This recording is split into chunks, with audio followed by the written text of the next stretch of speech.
할렐루야. 한 주간 동안 주님의 십자가와 부활만 자랑하셨습니까? 나의 능력과 지혜가 되시는 주님을 의지하며 승리하셨습니까? 코로나가 끝난 줄 알았는데 또 다시 재유행을 한다고 합니다. 언제 이 코로나가 끝이 날까 좀 답답한 마음도 있습니다. 또 러시아와 우크라이나가 전쟁을 하고 있기 때문에 세계 경제가 위기 가운데 있습니다. 이러한 현실을 보면 정말 답답할 뿐입니다. 어떻게 우리 인생의 길을 찾아가야 될까? 이럴 때 우리는 어디에서 인생의 목적과 의미를 찾아갈 수 있을까 고민이 됩니다. 그렇기 때문에 우리가 이런 상황 속에서 다시 한번 점검할 수 있기를 바랍니다. 내가 중심을 어디에다가 두고 살고 있는가? 내 인생의 목적과 가치는 무엇인가? 가장 기초적이고 근본적인 질문들을 던지면서 우리 모두 인생의 길을 찾아갈 수 있기를 바랍니다. 오늘도 하나님께서 주시는 말씀이 우리에게 답이 되기를 원하고 또 그것이 우리의 인생길이 되어져서 우리가 정말 하나님의 인도하심을 따라가는 귀하고 복된 삶이 될 수 있기를 주의 이름으로 축복합니다. 사람은 누구나 인정과 칭찬을 받고 싶어 합니다. 예외는 없습니다. 저도 인정받고 싶고 칭찬받고 싶습니다. 어린아이에서부터 연세가 많으신 어르신에게 이르기까지 어느 누구도 인정받고 싶다는 욕구, 칭찬받고 싶다는 욕구에서부터 자유로울 수 없습니다.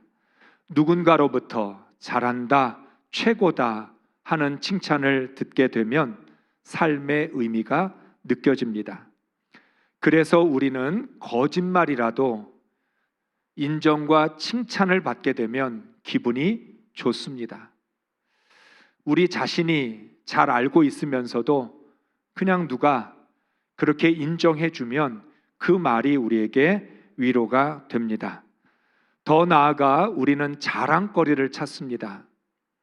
어떤 의미에서 인생은 자랑하기 위해서 산다고 말할 수 있습니다. 어려서부터 우리가 나이 많을 죽을 때까지 자랑하고 싶은 게 인간입니다. 우리가 자랑거리를 찾아서 자랑할 게 생기면 하늘을 다 가진 것처럼 기쁩니다. 그런데 자랑할 게 없으면 풀이 죽게 됩니다. 아무리 자랑할 걸 찾아도 찾을 수가 없을 때 우리는 마치 세상이 무너진 것처럼 절망하기도 합니다. 인생은 이러한 것의 반복일지도 모릅니다. 조울증에 걸린 것도 아니지만 자랑할 게 있으면 그냥 정말 기쁘고 우리가 뛸 듯이 좋아합니다. 그러다가 자랑할 게 없으면 풀이 죽어서 시무룩해집니다. 그러니까 이러한 삶이 계속 반복이 될 수밖에 없는 겁니다. 그런 의미에서 진정한 구원이란 죄로부터의 구원만이 아니라 인정과 칭찬을 받고 싶은 욕구로부터의 구원입니다. 더 이상 자랑거리를 나와 세상에서 찾지 않고 주님에게서 찾을 수 있는 것이 구원입니다.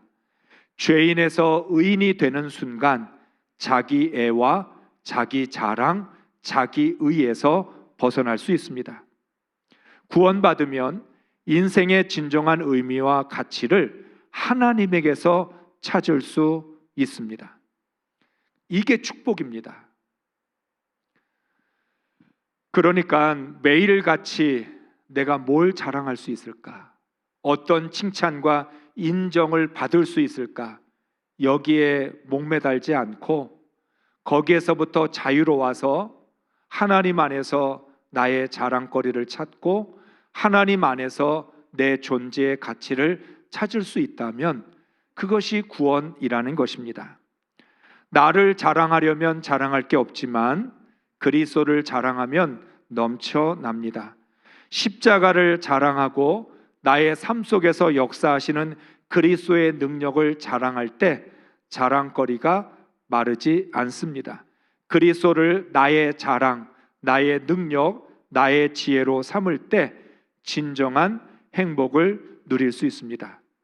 다시 말하면 예수 믿어서 성공해서 기쁜 게 아니고 예수 믿어서 많은 소유를 가질 수 있어서 축복인 것이 아니라 더 이상 자랑거리를 찾지 않아도 되고 더 이상 내 인정과 가치를 받으려고 애쓰지 않아도 되기 때문에 그것이 은혜이고 축복이라는 것입니다. 그러나 고린도 교회 성도들은 서로 자랑하느라 싸웠습니다. 쉽게 말하면 내가 잘났니? 네가 잘났니? 싸움입니다. 우리 어려서부터 경험하게 되죠. 가족에 여러분 형제 자매 있을 때, 남매가 있을 때 형제 간에도 남매 간에도 네가 잘났니? 내가 잘났니? 싸우게 됩니다. 그렇기 때문에 고린도 교회 성도들 매일 신앙생활을 하면서 같이 서로 얼굴 봐야 되는데 서로 보면서 누가 잘났느냐 이것 때문에 시기하고 질투하고 또 그걸로 인해서 분열과 다툼이 일어났다는 것, 얼마나 신앙생활이 피곤한지 모릅니다. 중요한 것은 고린도 교회가 어떻게 이 분쟁을 해결할 수 있느냐입니다. 고린도 교회 성도들은 반드시 분쟁이라고 하는 이 과제를 풀어야 했습니다. 이 과제를 풀어내지 못하면 고린도 교회가 무너질 수도 있습니다. 그러니까 고린도 교회 성도들은 구원받은 그리스도인으로서 그 구원의 기쁨과 감격을 누리면서 살기보다 당장 이 분쟁이라고 하는 문제를 어떻게 해결해 내느냐 여기에 초점을 맞춰야 했던 것입니다. 우리는 오늘 여기까지 바울이 어떻게 신앙의 공동체 안에서 발생한 이 분쟁이라고 하는 문제를 풀어내고 있는지를 지켜보았습니다.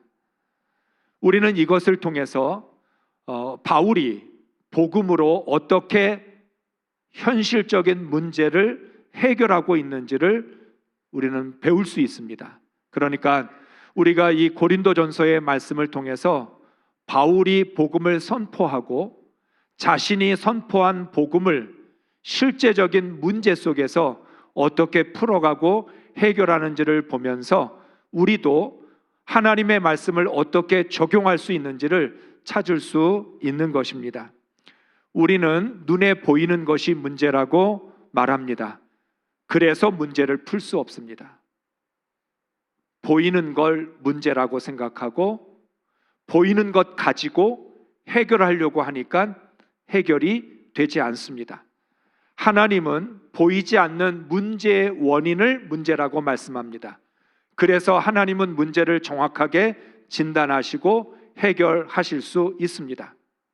마치 우리들은 몸이 아프면 나타나는 증상을 가지고 그것을 거기에 초점을 맞추는데 의사는 그 증상을 만들어내는 원인을 찾아서 우리의 병을 고쳐줍니다. 그러니까 우리가 할 수 있는 일은 의사한테 가서 내가 열이 납니다, 기침합니다, 목이 부었습니다 또는 뭐 여러 가지 증상을 말할 뿐이죠. 그러니까 내 몸에서 일어난 것이지만 나는 증상만 말합니다. 따라서 고칠 수 없습니다. 그런데 의사는 그 말을 듣고 그 증상이 어디에서부터 왔는지 원인을 찾고 그 원인에 맞추어서 처방을 해서 병을 치료해 줍니다. 고린도 교회는 나타나는 문제만 보았습니다. 서로 분쟁 가운데 있는 것 가지고 그걸 따졌을 겁니다. 아마도 가장 쉬운 방법은 서로에게 책임을 돌리는 겁니다. 너 때문이다. 너희 때문이다. 너희 때문에 이 교회가 이렇게 어려움 가운데 있다. 책임을 서로에게 물었을 것입니다. 예를 들면 다른 파에 있는 사람들이 바울파에게 이야기합니다. 바울에게 세례받은 사람들이 설쳐서 이런 문제가 생겼다. 아볼로파 사람들에게 말합니다. 너희 아볼로처럼 말을 뻔지르게 잘하더니 너희 때문에 이런 문제가 일어난 것이다. 베드로파 사람들에게 말합니다. 베드로처럼 잘난 척하니까 이런 문제가 생겼다고. 그러니까 서로 나누어진 사람들이 드러나는 현상만 보고 또 말하는 사람 중에 또 과격하게 말하는 사람들이 있으니까 니네가 더 문제다, 너희 때문에 이게 해결이 되지 않는다, 이런 식으로 서로에게 책임을 따졌을 것입니다. 그러니 문제가 해결될 리가 없습니다. 아무리 싸워도 답이 나오지 않습니다. 바울은 이 문제의 원인을 스스로가 깨달을 수 있도록, 찾을 수 있도록 질문을 던집니다. 너희에게 세례를 준 사람들 중에 도대체 누가 십자가에 못 박혔느냐? 너희가 받은 세례는 누구의 이름으로 받은 것이냐를 물었습니다. 너무나 쉽고 명쾌한 질문입니다. 도대체 누가 십자가에 못 박혔느냐? 누구의 이름으로 세례를 받았느냐? 그런데 이 간단한 질문이 아주 중요한 질문입니다. 저는 이 말씀을 통해서 이 질문을 우리 스스로에게 던져야 된다고 깨달았습니다. 여러분, 누가 십자가에 못 박혔습니까? 내가 못 박혔습니까? 주님이 못 박혔습니까? 그런데 여기에서 중요한 포인트가 있습니다. 우리는 이미 예수님께서 나를 위해 십자가에 죽으셨다는 걸 알고 믿고 있습니다. 또한 나도 주님과 함께 십자가에 못 박혀야 된다는 것도 압니다. 그런데 문제는 죽어야 한다는 것과 죽은 것은 다르다는 사실입니다. 우리가 다 압니다. 예수님이 나를 위해 십자가에 죽으셨다는 것, 그래서 나도 죽어야만 다시 살 수 있다는 것 알지만, 그렇다고 내가 십자가에 죽었느냐는 겁니다. 신앙생활이란 죽어야 한다와 죽었다 사이에서 우리가 신앙생활을 하는 것입니다. 우리 모두 다 죽어야 한다고 말합니다. 우리가 은혜를 나눌 때, 소그룹을 통해서 모임을 가질 때, 맞아요, 내가 십자가에 죽어야 돼요, 내가 십자가에 죽어야 되지요 말을 합니다. 그런데 안 죽습니다. 우리는 십자가에 죽지는 않은 상태에서 죽어야 한다는 말만 하고 있는 것입니다. 바로 여기에 우리의 신앙의 맹점이 있습니다. 죽어야 한다는 걸 알지만 죽지 않고 신앙생활을 하고 있다는 겁니다. 그런데 죽어야 한다는 걸 알고 있기 때문에 그것을 필요에 따라 이용합니다. 다른 사람에게 말을 할 때, 맞아, 죽어야 돼, 자존심이 죽고 혈기가 죽고 자아가 죽어야 돼, 나는 죽지 않으면서.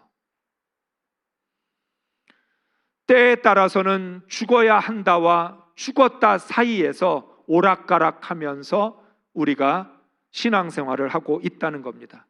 더 나아가 우리는 우리 자신과 하나님을 속입니다. 죽은 척합니다. 죽지 않았으면서도 죽어야 한다는 걸 알고 있기 때문에 죽은 척합니다. 그런데 죽은 척했던 내 자아는 상황이 만들어지고 조건이 갖춰지면 어김없이 다시 살아납니다. 옛 자아가 살아서 역사합니다. 내 안에 죽었다고 믿었던 자존심이 다시 일어납니다. 자기의 버리고, 자기 자랑 버리고, 자기 애 버렸다고 하지만 버렸다라고 내가 그렇게 착각하고 그렇게 믿어왔던 것들이 어떤 상황을 만나게 되면 벌떡벌떡 다시 일어서게 된다는 겁니다. 고린도전서가 말하는 지혜라는 것은 내가 정말 죽었는지 아니면 죽은 척 하는지를 분별할 수 있는 게 그게 지혜입니다. 하나님이 주신 지혜는 나를 정확하게 판단할 수 있게 만들어 주는 것이죠. 그렇기 때문에 오늘 우리가 이 땅에서 예수 믿고 우리가 믿음으로 산다고 하면서 언제나 죽어야 한다와 죽었다 사이에서 우리는 거기서 오락가락하면서 때로는 죽은 척도 하고 죽어야 된다고 말도 하면서 정작 죽지 않고 있는 우리 자신의 모습을 정확하게 봐야 한다는 것입니다. 고린도 성도들은 자신이 십자가에 죽지 않은 상태에서 죽어야 한다는 말만 가지고 신앙생활을 했습니다. 그래서 누구에게 세례를 받았느냐로 갈라져 싸우고 있었던 것입니다. 정말 내가 십자가에 죽었다면 절대로 일어날 수 없는 일, 그 일이 고린도 안에서 일어났습니다. 정말 십자가에 죽었다면 누구에게 세례를 받았느냐로 왜 서로 시기하고 질투하겠습니까? 이게 무슨 분쟁거리가 됩니까? 다른 것도 아니고 누구한테 세례를 받았느냐, 너무나 정말 상식적인, 그냥 어떻게 보면 너무나 당연한 이 문제가 고린도 교회를 분열시키고 있다는 말은 죽지 않은 상태에서 죽어야 한다는 말만 가지고 신앙생활을 한 결과라고 말할 수밖에 없습니다. 바울은 고린도 성도들에게 좀 더 깊은 질문을 던집니다. 누구에게 세례를 받았느냐가 아니라 왜 세례를 받았느냐는 것입니다. 너희에게 십자가는 도대체 어떤 의미였느냐를 질문하고 있습니다. 사람들은 동일한 십자가를 바라보고 있지만 서로 다른 생각을 합니다. 동상이몽입니다. 표적을 구하는 유대인들에게 십자가는 저주받은 것이기에 꺼려집니다. 지혜를 자랑하는 헬라인들에게는 십자가는 미련한 것입니다. 그리스도인으로 살겠다라고 하는 그런 의미에서 세례를 받은 고린도 교회 성도들이 바로 그 십자가를 헛되게 만들었습니다. 우리가 한번 생각해 보시기 바랍니다. 나를 구원한 십자가, 나의 생명이 되는 그 십자가, 그 십자가 때문에 세례를 받은 것이고 그 십자가 때문에 오늘도 예배를 드리고 있는데 그 십자가 아래서 서로 다투고 싸우고 있다면 얼마나 우스운 일입니까? 고린도 교회 성도들 중에는 어느 누구도 똑똑한 사람 없었고 문벌 좋은 사람 없었고 강한 사람 없었다고 말씀합니다. 모두가 다 무시당하고 천대받고 멸시받고 약한 사람들, 그런 사람인데 하나님 구원하셔서 십자가만을 자랑하게 했는데 십자가를 자랑한 게 아니라 누구한테 세례를 받았느냐를 자랑하고 있는 거죠. 구원받은 사람들끼리 상대방을 무시하고 조롱하니 이 얼마나 우스운 일입니까? 그런데 이러한 해프닝이 오늘날 한국교회 안에서도 똑같은 모습으로, 아니 좀 더 심한 모습으로 나타나고 있다는 것입니다. 바울은 설득력 있는 지혜의 말로 복음을 전하려 하지 않았다고 분명히 말합니다. 왜냐하면 하나님께서 믿음이 사람의 지혜에 있는 것이 아니라 하나님의 능력에 있다고 말씀하셨기 때문에 바울은 지혜로 말씀을 전하는 게 아니고 하나님의 능력으로 말씀을 전하기를 원했던 것입니다.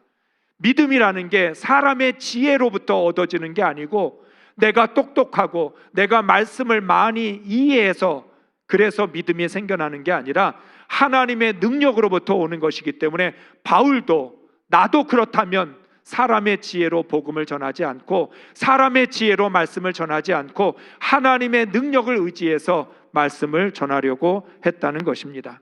바울은 이 분쟁을 파고 들어가면 들어갈수록 고린도 성도들이 복음을 바르게 이해하지 못하고 있다는 걸 알았습니다. 말로는 하나님의 지혜와 능력을 알고 있는 것처럼 했지만 진정한 의미를 깨닫지 못했습니다. 고린도 성도들은 복음을 세상의 지혜 중에 하나로 오해하고 있었습니다. 그리스도의 능력을 세상의 능력 가운데 하나인 것처럼 생각했습니다. 그래서 바울은 6절과 7절에서 말씀을 합니다. 우리 함께 읽겠습니다. 그러나 우리가 온전한 자들 중에서는 지혜를 말하노니 이는 이 세상의 지혜가 아니요 또 이 세상에서 없어질 통치자들의 지혜도 아니요 오직 은밀한 가운데 있는 하나님의 지혜를 말하는 것으로서 곧 감추어졌던 것인데 하나님이 우리의 영광을 위하여 만세전에 미리 정하신 것이라. 아멘. 바울이 6절과 7절에서 말씀을 합니다. 우리가 전하는 지혜는 이 세상이 말하는 지혜가 아니다. 로마의 황제의 지혜도 아니다. 통치자의 지혜도 아닙니다. 이 지혜는 오직 은밀한 가운데 있는 하나님의 지혜를 말하는 것으로서 감추어졌던 것인데 하나님이 우리의 영광을 위하여 만세전부터 미리 정하셨다는 겁니다. 쉽게 말하면 구원을 말하는 겁니다. 이 구원은 하나님이 만세전부터 미리 작정하셔서 세상의 지혜로는 알 수 없도록 감추어지게 만들었다라고 말씀합니다. 여러분, 계시라고 하는 말이 스스로를 드러낸다라고 하는 뜻인데 하나님이 계시하십니다. 하나님이 스스로 드러내십니다. 그 말은 세상의 지혜로는 이해할 수도 없고 이 감추어졌던 것 누군가 드러내주지 않으면 깨달을 수 없는데 그래서 하나님이 예수 그리스도를 계시하셨고 예수 그리스도께서 우리에게 하나님의 구원을 나타내 보여주신 것입니다. 이게 바로 6절과 7절에서 말하는 말씀의 핵심입니다. 하나님이 말씀하시는 지혜란 세상이 말하는 지혜와는 다른 것이고 로마 황제와 같은 통치자들의 지혜도 아니고 철학자들의 지혜도 아니고 이것은 만세전부터 하나님이 이 세상을 어떻게 구원하시려고 계획하셨는지 하나님의 섭리 가운데 감추어졌던 것인데 그것은 하나님이 드러내 주셔야 우리가 이해할 수 있고 깨달을 수 있다라고 하는 것입니다. 그래서 온전한 사람들만 이 지혜를 알 수 있다는 겁니다. 바로 오늘 고린도 성도들은 하나님의 지혜를 제대로 알지 못했기 때문에 세례를 가지고 파벌을 만들었습니다. 구원의 섭리가 어떤 것인지, 하나님이 어떻게 우리를 구원하려고 하셨는지 하나님의 뜻을 깨닫지 못한 가운데에서 자기들이 이해한 기준으로 자기들의 상식과 자기들의 교양을 가지고 하나님의 말씀을 이해하려고 했기 때문에 분쟁이 일어났다는 것입니다. 우리들도 마찬가지입니다. 십자가에 나타난 하나님의 지혜를 바로 안다면 나를 드러내거나 내세우지 않을 것입니다. 구원을 받고서도 여전히 나를 버리지 못해 옛 자아에 끌려다니는 어리석은 일은 하지 않았을 겁니다. 우리가 우리 자신의 행동을 보니까 정말 어리석은 것 보이는 거죠. 말은 지혜로운데 행동은 어리석습니다. 말로는 십자가에 죽어야 된다. 주님과 함께 죽었다. 주님과 함께 다시 살아야 된다. 자기를 부인해야 된다. 십자가 지고 주님 따라야 된다. 말로는 하고 있지만 우리의 행동을 보면 과연 복음을 알고 있는 사람인지, 하나님의 뜻을 알고 있는 건지, 십자가를 제대로 이해하고 있는지 의심스러울 만한 행동들을 하고 있다는 것입니다. 그렇다면 어떻게 하나님의 지혜를 이해할 수 있습니까? 하나님은 하나님의 지혜를 세상의 지혜로 이해할 수 없기 때문에 성령을 보내주셨습니다. 성령을 통해서 하나님의 지혜를 깨닫게 하신 것입니다. 10절과 11절 말씀 읽습니다. 오직 하나님이 성령으로 이것을 우리에게 보이셨으니 성령은 모든 것 곧 하나님의 깊은 것까지도 통달하시느니라. 사람의 일을 사람의 속에 있는 영 외에 누가 알리요? 이와 같이 하나님의 일도 하나님 영 외에는 아무도 알지 못하느니라. 아멘. 여러분, 우리가 가끔씩 하는 말이 있죠. 나도 내 마음이 뭔지 모르겠어. 내 생각이 뭔지 모르겠어. 내 마음인데, 내 생각인데, 내가 하는 생각인데 나도 무슨 생각으로 생각하고 있는지 모르겠다고, 내가 도대체 어떤 마음인지 모르겠다고 말할 때가 많습니다. 그런데 내 마음도 모르지만 내 생각도 모르면서 우리는 계속 뭔가를 선택하고 결정해야 합니다. 그렇다면 그 선택과 결정은 모르는 선택이고 모르는 결정입니다. 정말 다행스러운 건 우리가 그렇게 모르면서 선택하고 결정했는데 우리 인생이 크게 망가지지 않았다는 게 은혜입니다.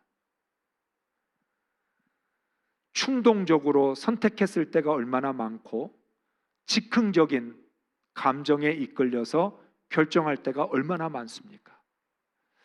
그런데도 이렇게 살고 있는 거 보면 참 기적이라고 말할 수 있습니다. 바로 오늘 하나님께서 우리에게 말씀합니다. 오직 하나님이 성령으로 이것을 우리에게 보이셨으니, 하나님은 하나님의 뜻을 성령을 통해서 보여주시고 앞서 말한 계시, 하나님이 스스로 드러내시는데 하나님이 스스로 드러내셨다 할지라도 성령이 아니고서는 그것을 분별할 능력이 우리에게는 없다라고 하는 겁니다. 그래서 오늘 말씀합니다. 사람의 마음은 사람의 영만이 알 수 있는 것처럼 하나님의 일은 하나님의 영으로만 이해할 수 있다. 하나님의 섭리를 하나님의 영으로 이해하는 거지 상식으로 이해하는 게 아니다. 하나님이 어떻게 우리의 삶 가운데 역사하고 계시고 어떻게 우리 인생을 인도하고 계시는지 그것은 전적으로 하나님의 영으로만 깨달을 수 있는 것이지 우리의 이성으로 이해할 수 있는 게 아니라고 말하고 있습니다. 그러면서 말합니다. 하나님의 영 외에는 아무것도 알 수 없다. 하나님이 우리에게 주신 그 은혜들, 하나님이 내게 베풀어 주셨던 그 놀라운 역사들, 하나님의 은혜가 아니면 깨달을 수 없다라고 말씀하고 있는 것입니다. 그러니까 우리는 은혜를 받아놓고도 은혜인 줄 모릅니다. 하나님이 역사하신 건데 하나님이 역사한 건지 내가 한 건지 사람이 도와준지 분별하지도 못합니다. 우리는 늘 지내놓고 시간이 많이 흘러가서야 어느 순간 하나님이 은혜 주셨을 때 깨달아집니다. 아, 그게 하나님의 은혜였구나. 그게 하나님의 역사였고 인도하심이었구나. 뒤늦게서야 우리가 그것을 이해하기도 하고 깨닫게 되기도 한다라고 하는 거예요. 그러니까 하나님의 영이 아니고서는 하나님이 하신 일을 분별할 수도 판단할 수도 없다라고 하는 겁니다. 그래서 예수님은 예수님의 부활과 승천을 경험한 제자들에게 성령이 임할 때까지 예루살렘을 떠나지 말라고 명령하셨습니다. 여러분, 제자들의 입장에서 보면 어떻습니까? 우리 예수님 살아계셨을 때 예수님과 함께 있었고 예수님이 하신 말씀, 예수님이 베푸신 능력, 기적 다 보았고 그리고 십자가 그리고 부활까지도 경험했습니다. 예수님의 승천까지도 눈으로 직접 보았습니다. 이 정도면 됐지. 뭐가 더 필요할까? 그런데 예수님은 그런 제자들에게 명령하십니다. 너희들 예루살렘 떠나지 마. 성령이 임할 때까지 너희들 여기에 있어. 왜? 하나님의 영을 받아야 부활의 증인이 될 수 있으니까. 이 말은 성령이 아니면 십자가와 부활을 제대로 이해할 수 없다는 겁니다. 내가 보았지만, 경험했지만, 그것을 현장에서 내가 직접 체험했지만 본 것으로도 들은 것으로도 경험한 것으로도 안 되고 하나님의 영을 받아야만 이 십자가가 무엇을 말하는 것이고 부활이 어떤 것이고 복음이 무엇이며 구원이 어떤 의미가 있는지를 깨달을 수 있기 때문에 너희가 부활의 증인이 되어서 십자가를 증거하려면 하나님의 영을 받아야 된다라고 말을 한 것입니다. 성령만이 하나님의 일을 제대로 알게 해줍니다. 바울이 말합니다. 우리는 세상으로부터 온 영을 받은 것이 아니라 하나님으로부터 온 영을 받았다고 말합니다. 하나님의 영이 우리로 하여금 하나님께서 우리에게 은혜로 주신 것들을 알게 해 주십니다. 만약 성령을 받지 못하면 모든 걸 육적으로 해석하고 육적으로 이해할 수밖에 없는 겁니다. 육에 속한 사람들은 하나님이 하시는 일이 이해가 되지 않으니까 어리석게만 느껴지고 알 수 없으니 분별할 수 없고 분별하지 못하니까 어리석어 보이게 되는 겁니다. 간단하게 말하면 어리석은 상태에서 보고 들으니 어리석은 말만 할 수밖에 없는 것이죠. 우리가 과연 여기에서 예외가 될 수 있을까요? 나는 어리석지 않다고 말할 수 있을까요? 나는 정말 하나님이 하시는 일을 제대로 이해하고 있다고 말할 수 있을까요? 나는 정말 내 삶 속에서 역사하고 계시는 그 하나님의 은혜의 손길, 또한 하나님이 우리 삶 가운데 함께 해주시는 그 귀한 섭리를 우리는 정확하게 알고 있다고 말할 수 있을까요? 바울은 고린도 성도들에게 묻습니다. 16절 말씀이죠. 누가 주의 마음을 알아서 주를 가르치겠느냐? 그러나 우리가 그리스도의 마음을 가졌느니라. 누가 십자가에 못 박혔느냐? 누구의 이름으로 세례를 받았느냐? 이렇게 물었던 바울은 2장 마지막 16절에 와서 이런 질문으로 바꿉니다. 너희 중에 누가 주의 마음을 알고 있느냐? 너희 중에 누가 주님의 뜻을 알고 있느냐는 겁니다. 우리에게 던져야 될 질문입니다. 나는 주님의 마음을 알고 있을까? 나를 향하신 하나님의 계획을 알고 있을까? 정말 내가 주님의 마음과 뜻을 알면서 신앙생활을 하고 있는 것일까? 이런 질문을 던지니까 제 자신이 한없이 부끄러워졌습니다. 하나님의 마음을 제대로 알지도 못하면서 설교할 때가 얼마나 많을까? 나를 향한 하나님의 계획을 이해하지 못해서 불평하고 원망했던 적이 얼마나 많았을까? 오늘 바울은 가장 중요한 그리고 가장 근본적인 질문을 던집니다. 지금 너희가 세례받은 것, 누구에게 세례받았느냐를 갖고 싸우고 있는데 너희들 정말 주님의 마음을 알고 있냐? 주님의 뜻을 알고 그러고 있는 거냐? 우리 모두가 가장 많이 범하는 실수이고 잘못입니다. 주님의 마음을 모르면서 내 멋대로 떠듭니다. 주님의 뜻을 분별하지도 못하면서 내 마음대로 판단하고 정죄합니다. 우리는 참 너무나 확신이 가득 찹니다. 분명하고 정확하고 단호하게 절대로라고 하는 단어까지 쓰면서 우리의 주장을 내세웁니다. 그런데 여러분, 아무리 강한 확신을 가지고 주장한다고 그게 진리가 되는 건 아닙니다. 주님의 마음 모르면, 주님의 뜻을 모르면 그는 그냥 쓸데없는 생각에 불과하다는 것입니다. 바울은 고린도 교회의 분쟁의 원인을 하나님의 마음을 모르는 무지한 사람들이 육적인 기준으로 자기 주장을 펼쳤기 때문이라고 말합니다. 영적인 것은 영적으로만 분별할 수 있는데 세상의 기준을 가지고 육적으로 판단하고 있다고 말합니다. 고린도 성도들은 구원받은 그리스도인이었지만 자신들의 문화와 전통에서 벗어나지 못했습니다. 사람의 지혜로 하나님의 지혜를 판단했고 영이 아닌 육으로 분별하려고 했습니다. 교회 안으로 세상을 끌어들였습니다. 쉽게 말하면 영적으로 분별해야 될 걸 육적으로 분별하고 자기 자랑, 자기 의까지 더하여져서 분쟁이라는 결과를 만들어낸 것입니다.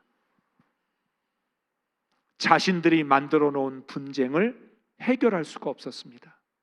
오히려 더 깊은 수렁으로만 빠져들어갔습니다. 답이 없는, 결론 나지 않는 싸움이 지루하게 계속되고 있었던 것입니다. 주님의 마음이 아니고서는 해결할 수 없는 일입니다. 그래서 바울이 묻는 겁니다. 누가 주의 마음을 알아서 너희를 가르칠 수 있겠느냐? 정말 너희가 누가 주의 마음을 알아서 이걸 주님의 마음으로 분별하고 판단할 수 있겠느냐는 겁니다. 오늘날 한국교회의 문제도 주님의 마음으로만 풀 수 있습니다. 교회마다 많은 갈등과 분쟁이 있습니다. 저는 늘 한국교회 분쟁을 바라볼 때마다 솔로몬의 재판이 생각납니다. 한 아이를 놓고 두 여자가 자기가 엄마라고 주장하는 겁니다. 절대 양보하지 않습니다. 내 아이가 맞다, 아니 내 아이가 맞다, 확신에 차서, 정말 이 주장을 너무나 확신에 차서 하기 때문에 도무지 누가 진짜 엄마인지 알 수 없었습니다. 그럴 때 솔로몬은 하나님이 주신 지혜를 가지고 주장이 아닌 마음의 이야기를 합니다. 이 아이를 둘로 나누어서 가져라. 솔로몬은 누가 어머니의 마음을 갖고 있는지를 확인하려고 했던 겁니다. 주장을 가지고 재판하는 게 아니고, 판단하는 게 아니고, 누구에게 엄마의 마음이 있느냐는 겁니다.